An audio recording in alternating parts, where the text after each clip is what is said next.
Você já sentiu que estava num ritmo diferente de todo mundo que estava ao seu redor? Já sentiu que talvez você fosse a única que pensasse diferente da grande maioria? É disso que hoje iremos falar. O nosso tema é remando contra a maré. Hoje a gente vai entender que muitas vezes é preciso remar contra essa correnteza para encontrar o nosso propósito de vida, para se tornar uma influenciadora com propósito. E eu não tô falando só de redes sociais, eu tô falando da sua vida, do seu trabalho, da sua família. Para introduzir o assunto, a gente vai lá em Tiago, capítulo 1, versículo 22.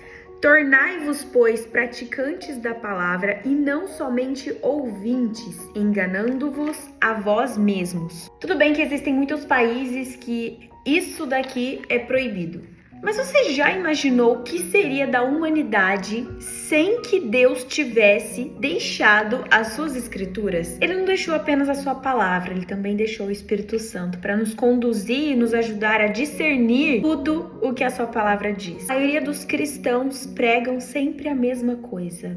Leiam a palavra, estudem a palavra. Essa é uma das nossas maiores dificuldades. Ter a disciplina de estudar todos os dias. Vou contar para vocês como era o começo dos meus estudos. Provérbios, capítulo 2, versículo 22. Mas os perversos serão eliminados da terra, e os aleivosos serão dela desagarrados, agaigados.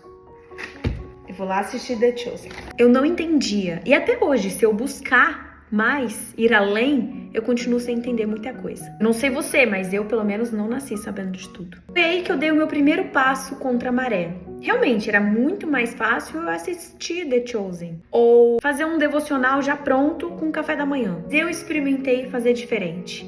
Eu experimentei ler a Bíblia com uma vida de entrega. Eu aprendi que sabedoria vem dele, então eu pedi para quem? Para ele.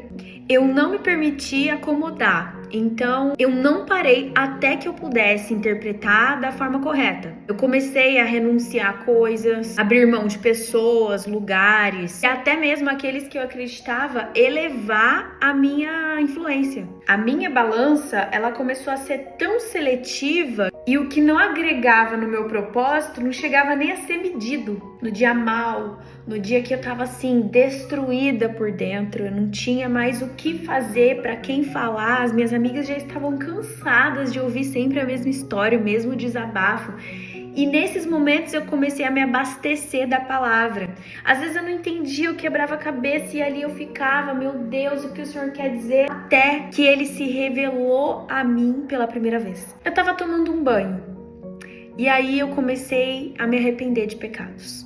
Eu sentia o meu coração doer e eu fui me curvando. Até que quando eu percebi, eu tava de joelhos. Eu só conseguia dizer como eu me sujeitei a isso. Na minha condição mais vulnerável, nua, despida de tudo que pra mim era um escudo, eu ouvi a voz dele pela primeira vez. E ele me chamou de filha. Eu não estava fazendo aquilo que eu acreditava fazer de melhor. Não estava na frente de uma câmera, numa reunião de negócios, fazendo networks em eventos importantes, indicando, produzindo conteúdo. Ali naquele momento que eu abri o meu coração, eu comecei a ser forjada para me tornar a melhor influenciadora que eu poderia ser em toda a minha história e minha carreira.